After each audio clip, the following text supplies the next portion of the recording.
G'day.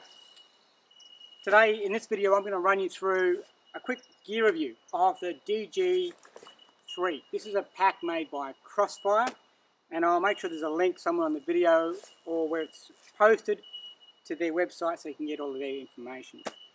Now, I've done a previous review on the DG16, and that's important to keep in mind because the back of this particular model of their pack variant is exactly the same in terms of the load carrying system by way of frame and harness system that appears on the DG16. And the DG16 is a big unit. It's a large infantry size pack, field pack, designed for the infantry use. And just because it's got a military tone to it, please don't discount it as a fantastic hiking pack.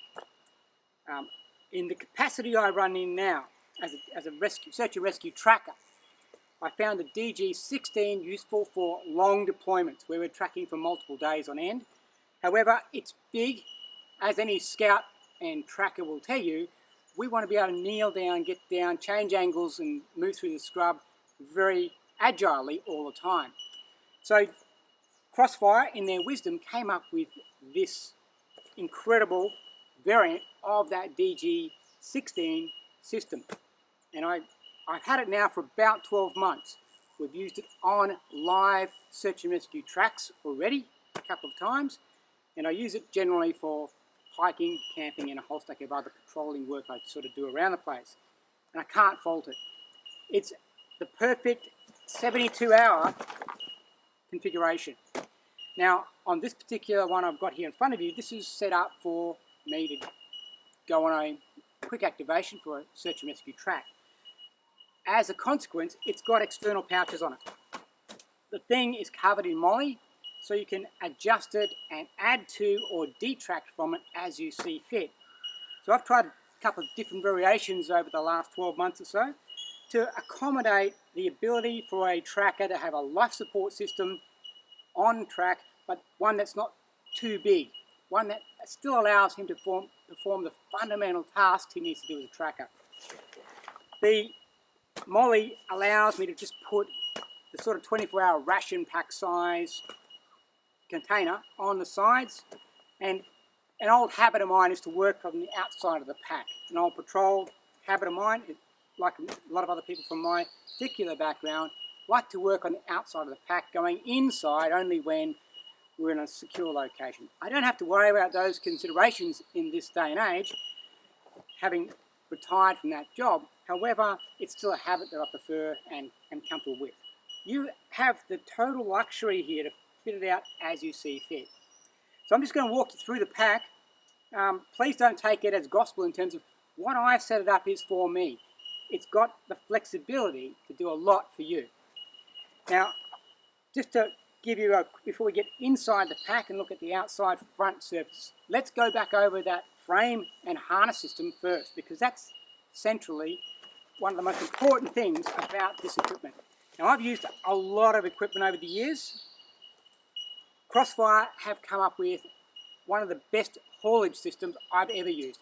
I have said it before and I'll say it again, I wish it had been in existence when I was a young soldier. I probably would have had a better back as a consequence now as an older kind of guy.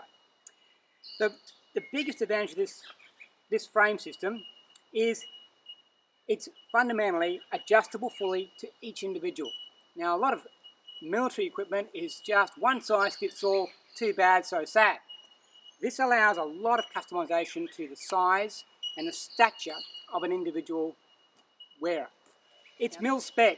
Now, MilSpec's important because I've tried a lot of civilian packs over the years in a desperate effort to try and shed the skin of the past. And fundamentally, I've shredded them, they've been ripped apart, the strapping and other systems are just not conducive to carrying a heavy load. Now, I thought my days of carrying a heavy load were well behind me. And then I became a volunteer rescue tracker, and lo and behold, I needed to carry a pack again. So I didn't want to go back to carrying what I used to carry and just damage my body in the process. This harness allows me to protect my body in an incredible way.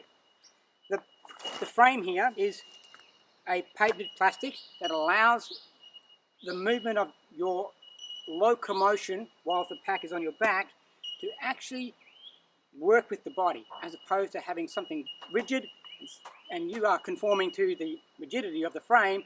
This frame contours and moves with your body. So it allows you to move in a much more natural biomechanical way. And that's super important if you're carrying a heavy load. The other thing that is really good about this pack system is it's got big, broad pads. Shoulder pads, a hip system, and right back down into the upper part of your shoulders, where you're carrying all that weight, where the pressure points are over the course of a day, 2 days, 3 days. With a big load on, you're feeling those pressure points. The chest snap on it is really essential, and now most packs these days have a chest snap. But you'll see here, there's a contouring in of the shoulder straps, right there. Now that contouring in conjunction with that chest snap, brings in those straps like that. Now, a lot of guys who have been in the military, particularly infantry guys or special forces guys, will attest to the fact that when we have straps with big weights on the back of them, cutting in through here and here, we fundamentally lose feeling in our arms because these straps are cutting into the brachial plexus in under our armpit here, across the front of our chest and shoulders. The smaller you are, the more impact that has on that very, very critical part of your physiology. There's a lot of venous supply down that arm that way, some arterial supply, and a nerve plexus that goes all the way down to the arms on both sides of your body. Now when you put just a band of compression over that without any structure to it or any shaping to conform to the body, you're literally just putting a tourniquet on over that, a pressure bandage over that side, and you're cutting off functionality. Long term, that results in damage. So when it's on me, you can see what I mean. It's pulling this right back. This is firm. This is not going to come up into my throat. That can be really annoying. And even without a waistband being included on the system, so you can detach this waist belt system here, if that's your preference. This is well and truly away from those brachial plexuses in both your arms, and you've got a full range of movement. Yeah? You can basically do a star jump. How cool is that? Once I'm dropping it off, and it's got a full, proper, hardened, quick release system to drop the pack off. Okay, so I can actually pop that down, the whole pack's cut away. Okay, cut away, and the pack's off. Okay, so if I need to treat a casualty, or I get hooked up and I need to get that clear of my body for my own safety and well-being at any one time, I can just quickly cut that away. Fantastic. And it's metal, it's not plastic, it's not anything that's going to give way on you at any time when it's really inconvenient for that to happen. Easy to put back together, and a natural biomechanical pull down action to get it released. One on both sides, okay? So you can get out of the system rapidly. So that's the guts of the frame system. It's got an internal frame system, so it comes with an internal frame if you're really that way inclined, and that's what that looks like there. So you can conform it to the body as you can sort of see in terms of the lumbar and lordosis profile. However, I can't see an advantage of using that internal frame over the external frame. The external frame is second to none in terms of how it feels on the body. So that comes with the system, if that's your leaning. Fundamentally, the carriage system, the haulage system, is the most important part of any pack. This is adjustable at the top, and for those of you still in the military, you can actually drop this internal section here down to accommodate body armour, and if you're wearing hardened plates on your back or anything, whatever you need to do in that space. So it'll fit for a military guy in the modern context. It's been designed with cutting edge sort of concepts in terms of how this is going to work with modern day equipment. Can't rate it beyond that in terms of its performance is second to none, its structure and its strength. Everything's super stitched, double stitched. It's not going to fall apart. Like I said, I've had this for a year and we've been using actively, and it has held up. Still looks practically brand new. Comes in all sorts of colours. You can get the colour scheme that you choose for your particular use. If you're a soldier, you get all sorts. It comes in multicam. I've gone with the khaki slant, coyote brown type of colour because it works well with the coloration we use for the tracking sort of side of the house. Okay, let's look at the pack itself, how it's put together. Now, I'll get you to ignore the external pouches because they're not part of the base fit. First off, a big lid.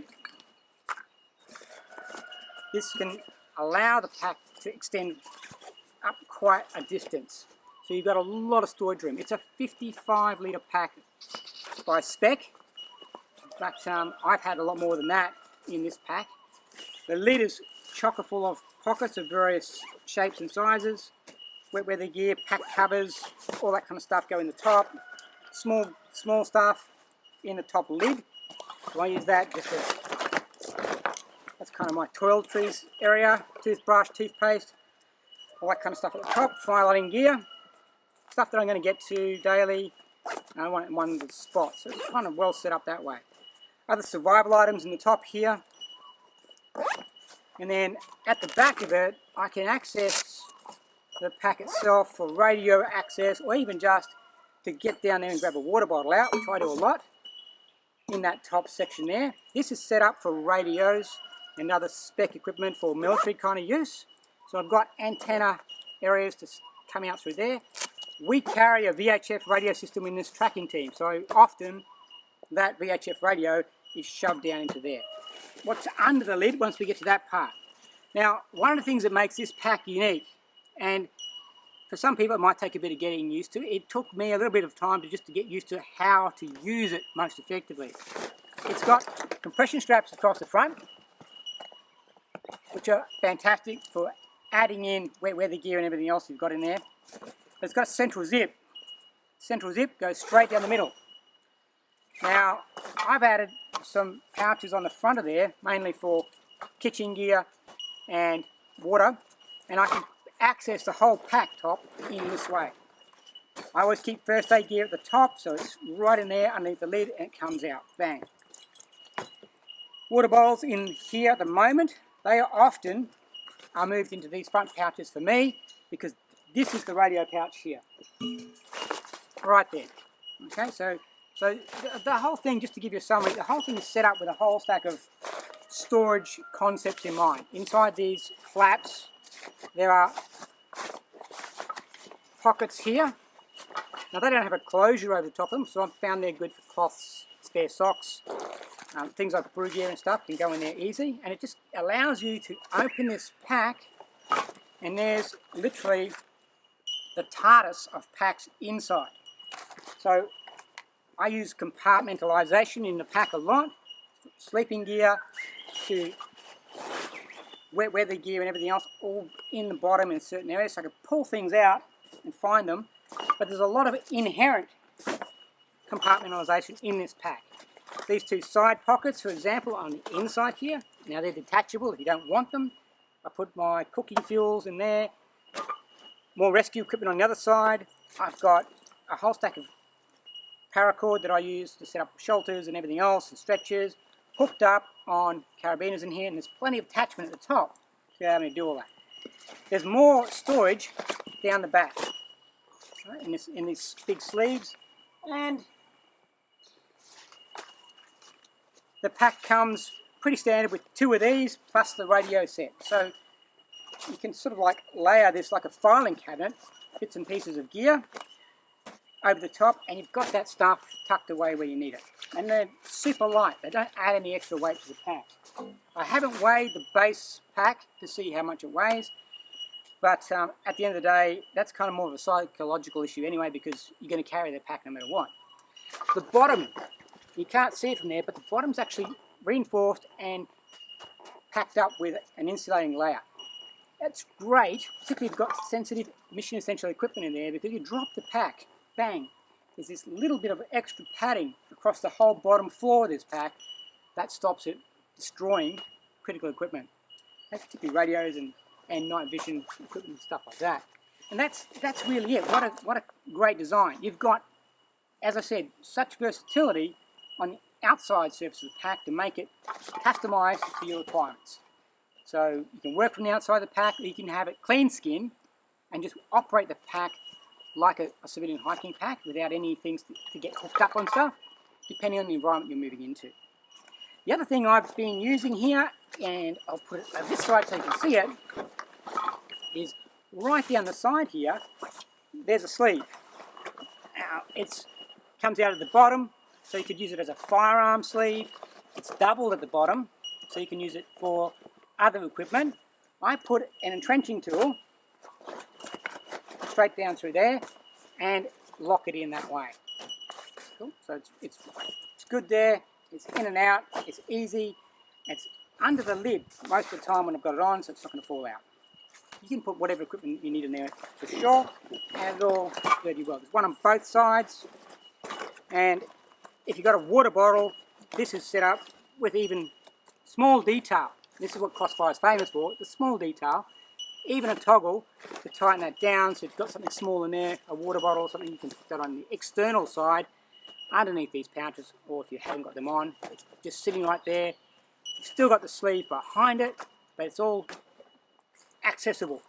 And nothing is better to any person who's carrying a pack and having everything accessible, cinched down tight when you don't want it wobbling around, and everything in its place. On the bottom here, I've put just a sleeping mat, and I've thrown some extra strapping in over that to make that happen. But there's plenty of attachment, as we said.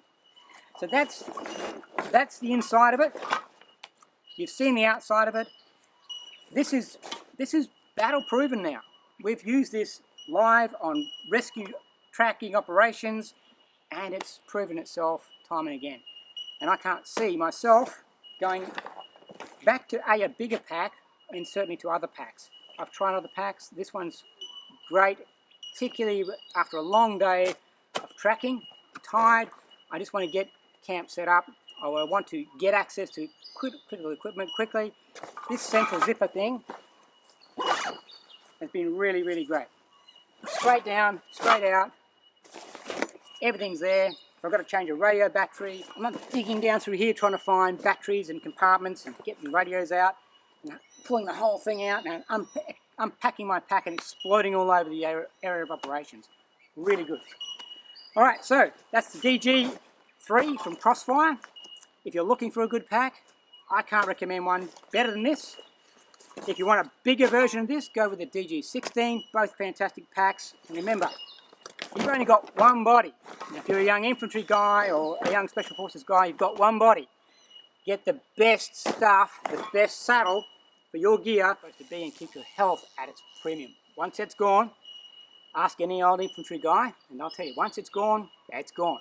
So prevention is better than correction later down the track. DG3 by Crossfire. Fantastic pack.